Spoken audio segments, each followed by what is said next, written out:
Order! Order! You are an incorrigible delinquent at times. Behave yourself, man!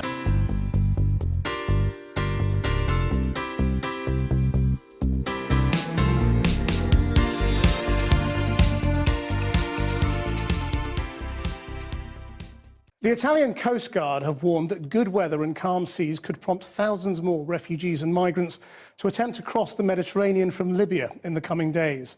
The warning came after they had rescued 6,500 from flimsy vessels off the Libyan coast yesterday alone. And despite the EU deal with Turkey, there are increasing signs that more refugees are again making it across to the Greek islands. Our chief correspondent Alex Thompson reports.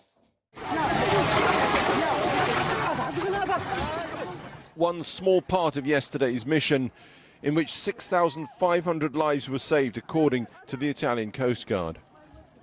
This incident was 13 miles off the Libyan coast in mercifully calm seas. Yet another hopelessly overladen, under-equipped wooden vessel. This illicit payload, mostly Eritreans. Yesterday we have rescued and taken on board our ship 435 people, but we then continue to assist in the rescues of about 3,000 people, distributing life jackets and using our speedboats to get them on other boats. And the state of those who are rescued by the time they get aboard is obvious enough. Among this cargo, 5-day-old twins born prematurely in Libya. Around 700 were taken into safety on this mission. The Spanish NGO Proactiva Open Arms accounted for more than 3,000 from over 20 boats, most of them hopelessly unsuitable for such a major sea crossing. We've always had crossing, yes? Now, in the past years, the crossings have been greater on this part of the Mediterranean, because also the Balkan route is now closed, and so a lot of people come from the central Mediterranean route. But that's only partly true. This was the situation this time last year on the Greek beaches. Despite the deal with Turkey, which supposedly has closed this route to Greece and the EU, it's still happening. More than 400, mostly Syrians and Afghans, reached Greece yesterday alone. Today the UN said the rate for August for people arriving is around 100 a day. That's compared with just 60 in July. So much for the deal with Turkey closing the route to the EU. But it is much more difficult in the east, hence the upsurge in the western route off the Libyan coast. Yesterday this Italian Coast Guard video charts the approach, boarding and yet another rescue mission, the women and children coming off first. More than 40 separate missions yesterday alone, thousands, mainly Nigerians and Eritreans, trying to make the voyage of despair to Italy with only the clothes they stand up in. Italian Coast Guards burned at least one emptied vessel on the open seas to prevent it drifting back into the possible possession of the Libyan people smugglers, leaving the people smuggled, then rescued, to a new life, bewildered, exhausted, but safe. Alex Thompson. Well, as the boatloads of migrants reaching Europe begin to build again, the Home Secretary, Amber Rudd, has been meeting her French counterpart for talks on what to do about the growing numbers at the jungle camp in Calais. Meeting in Paris, she and the French Interior Minister, Bernard Cazeneuve, have pledged to work together to tackle the crisis. But there are increasing calls for the agreement allowing British officials to screen asylum seekers in Calais to be scrapped.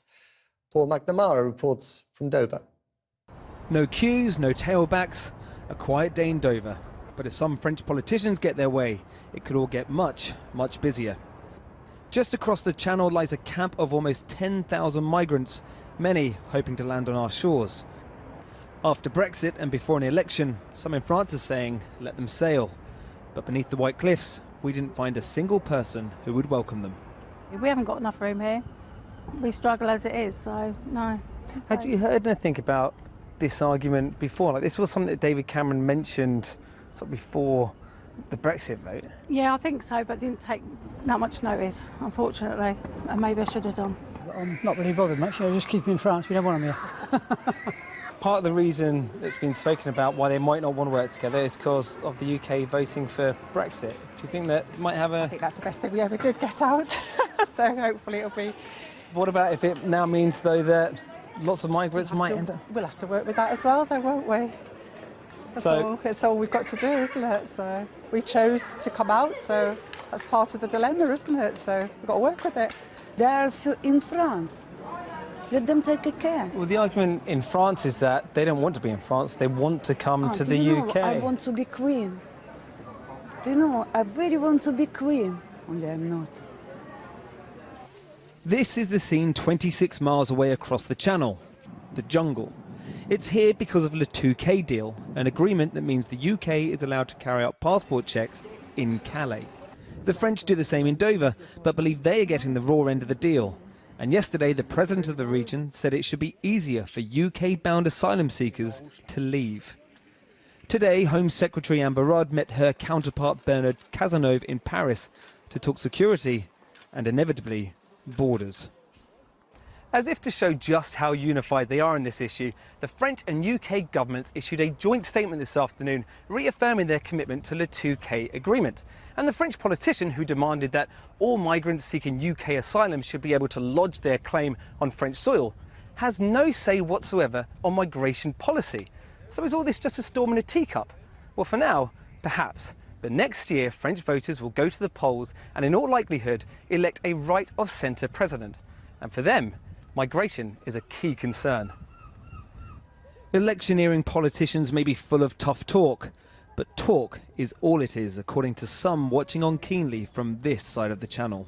This is a lot of sabre rattling for candidates in the French election, trying to curry favour to the voters of the Calais region, and in effect give promises that in effect really will probably ineffectual in the long term. Ineffectual in the long term, maybe, but with elections looming in the short term, expect to hear much, much more about diverging views on Anglo-French borders. So, should they do away with British border checks on French soil? I'm joined now by the Conservative MP Jacob Rees-Mogg, who helped campaign for Brexit, and the MEP Philippe Juvin, a member of the centre-right Les Républicains French political party, who's expected to join Nicolas Sarkozy's campaign team in the forthcoming presidential election. He joins us from Brussels. Mr. Juvin, how would you change the way the border works? In fact, we consider that it's absolutely abnormal that the British border is in France. We want something absolutely normal, that the border must move back to where it belongs. Jacob Rees-Mogg, you wanted sovereignty? Okay, internationally it's not abnormal. If you enter the United States from Canada, you go through immigration control for the US in Canada. It's a perfectly standard thing to do. And it makes much less difference than is being argued. Carriers of passengers get fined £2,000 every time they bring an illegal immigrant across. Therefore, they will check the papers anyway. So it's merely a question of who does it. Is it done by an official of the British government who has the power to say, definitely you can go in? Or is it done by somebody running a train or a ferry or a lorry operator who has to check that their vehicle is clear of illegal immigrants? Because they get fined £2,000 per person. The problem will not move from France, even if formal border control is moved. Mr. Juvin? Well, you know, do you consider that the border of Algeria is in France? Do you consider that the border of Morocco is in France? No, of course. Border of Algeria is in Algeria. Border of Morocco is in Morocco. And then it's the same thing in France. Do you know the situation in Calais, town in the north of France you spoke about a few minutes ago? The situation is very dramatic. We have a lot of illegal people who stay there, probably more than 9,000 with security issues. And we want something very simple.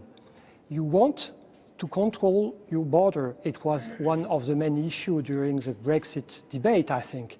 You want to control your border, then assume the borders and control your borders. We are not the guards of the British borders.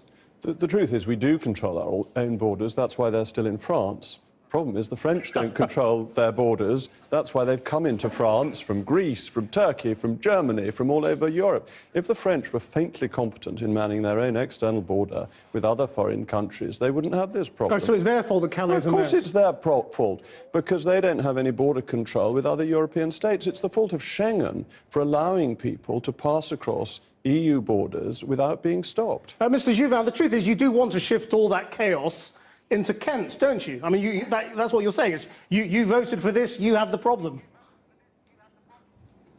Yes, clearly we have a problem. But we have to share the problem between the French and the British.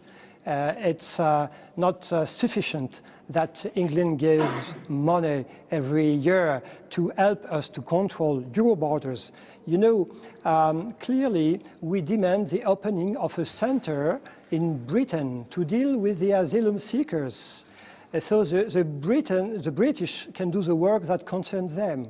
It's finished. We are not the mercenaries of British. But isn't there an issue of human safety as well, that if you move the border to the English side, you will risk many people in boats trying to cross the channel, and what we've seen in the Mediterranean will only be seen again off the coast of Britain. More people will die. No, I think that it is your responsibility to, I repeat, to control your border. You have to decide when the people arrive in England if they can or not stay in England, and then you have to organize yourself to send back illegal people to home country of origin if necessary. Jacob Rees-Mogg, I mean, you got us into this mess. How are you going to avoid it? I didn't get us into this mess, and the Touquet agreement has nothing to do with the European Union. It's a straightforward bilateral treaty. It's very straightforward. You don't let people arrive in your country who don't have the right to be there. The carriers get fined if they bring them. If the French do this, what will happen is there will be an enormous flood of people to Calais, thinking they can get to the UK and finding that they can't, that the ferry companies, the train companies won't take them. So what France would be doing would be cutting off its nose to spite its face. It would make things worse. We don't have to do anything. It is France's responsibility to secure its borders with the rest of Europe. Jacob Rees-Mogg, Philippe Juvin, thank you for this little glimpse of the Brexit negotiations to come. Thank you very much.